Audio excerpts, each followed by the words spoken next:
वक्फ संशोधन अधिनियम 2025 को राष्ट्रपति की मंजूरी। क्या बदल जाएगा मुस्लिम संपत्तियों का प्रबंधन? संसद में तीखी बहस के बाद कानून बना। राजनीतिक उथल पुथल और संवैधानिक बहस के केंद्र में नया कानून। सुप्रीम कोर्ट में चुनौती। 3 दिन की तीव्र बहसों और विपक्ष के तीखे विरोध के बीच पारित वक्फ अधिनियम 2025 को राष्ट्रपति द्रौपदी मुर्मू की औपचारिक मंजूरी मिल गई है। इसके साथ ही यह विधेयक अब एक प्रभावी कानून बन चुका है, लेकिन इसकी संवैधानिक वैधता को लेकर सुप्रीम कोर्ट में चुनौती दी जा चुकी है।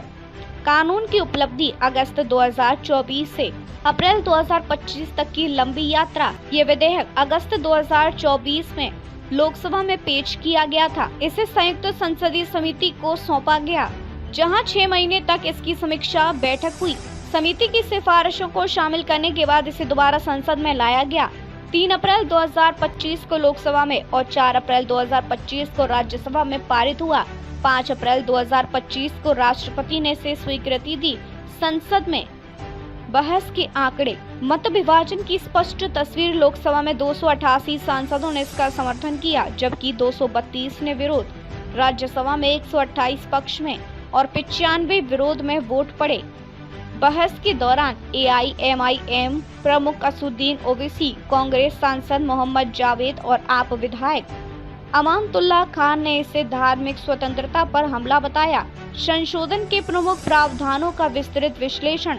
नाम परिवर्तन और व्यापक उद्देश्य। पुराने वक्फ एक्ट 1995 का नाम बदलकर अब इसे यूनिफाइड वक्फ मैनेजमेंट, एम्पावरमेंट, इफिशिएंसी और डेवलपमेंट एक्ट कहा जाएगा। उद्देश्य है कि वक्फ वोटों के संचालन को पारदर्शी, जवाबदेह और आधुनिक बनाना। वक्फ की घोषणा पर सख्ती। अब केवल ऐसा व्यक्ति वक्फ घोषित कर सकता है जो कम से कम 5 वर्षों से इस्लाम धर्म का अनुयायी हो और जो संपत्ति का वास्तविक स्वामी हो। वक्फ वाई यूजर्स की अवधारणा समाप्त कर दी गई है, अर्थात लंबे समय से धार्मिक उपयोग मात्र के आधार पर वक्फ घोषित नहीं किया जा सकेगा। वक्फ अलाल औलाद पर नियंत्रण।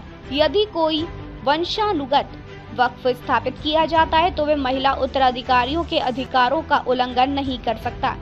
वक्फ संपत्तियों पर दावे की शक्ति में कटौती। पहले वक्फ बोर्ड संपत्तियों को वक्फ घोषित कर सकता है, अब ये अधिकार हटा दिया गया है। इसका सीधा प्रभाव यह होगा कि वक्फ घोषित करने की प्रक्रिया को अधिक न्याय और पारदर्शी बनाया जाएगा। केंद्रीय वक्फ परिषद का पुनर्गठन। पहले सभी सदस्य मुस्लिम होते थे, अब 2 गैर मुस्लिम सदस्य अनिवार्य होंगे। महिला प्रतिनिधित्व को भी अनिवार्य किया गया है। कम से कम 2 मुस्लिम महिलाएं होंगी। उच्च न्यायालय के पूर्व न्यायाधीश, संसद सदस्य, इस्लामिक कानून के विशेषज्ञ और वक्फ बोर्ड के अध्यक्ष परिषद में रहेंगे। संपत्तियों की ऑडिट प्रक्रिया पर केंद्र का नियंत्रण। राज्य सरकारों के बजाय अब केंद्र सरकार वक्फ संपत्तियों की ऑडिट करा सकती है, CAG या किसी अन्य अधिकृत अधिकारी के माध्यम से। पंथ आधारित वक्फ बोर्ड का विस्तार। अब आगा खानी और बोहरा संप्रदाय के लिए भी अलग वक्फ बोर्ड की अनुमति दी जाएगी। पहले ये सुविधा केवल शिया समुदाय के लिए थी। वक्फ ट्राइब्यूनल के निर्णयों की अपील। अब वक्फ ट्राइब्यूनल के आदेशों के खिलाफ 19 दिन के भीतर हाई कोर्ट में अपील की जा सकेगी। ये प्रावधान न्यायिक समीक्षा के अधिकार को बहाल करता है। विपक्षी आरोप और जन संगठनों का विरोध। AIMPLB all India Muslim personal law board ने इस कानून को धार्मिक अधिकारों पर हमला बताते हुए देशव्यापी शांतिपूर्ण आंदोलन और कानूनी लड़ाई की घोषणा की है। कांग्रेस, AIMIM आप जैसे विपक्षी दलों का कहना है कि यह कानून मुस्लिम समुदाय की संपत्तियों पर नियंत्रण स्थापित करने का प्रयास है। यह धार्मिक स्वतंत्रता और संवैधानिक अधिकारों का उल्लंघन है। सरकार का पक्ष।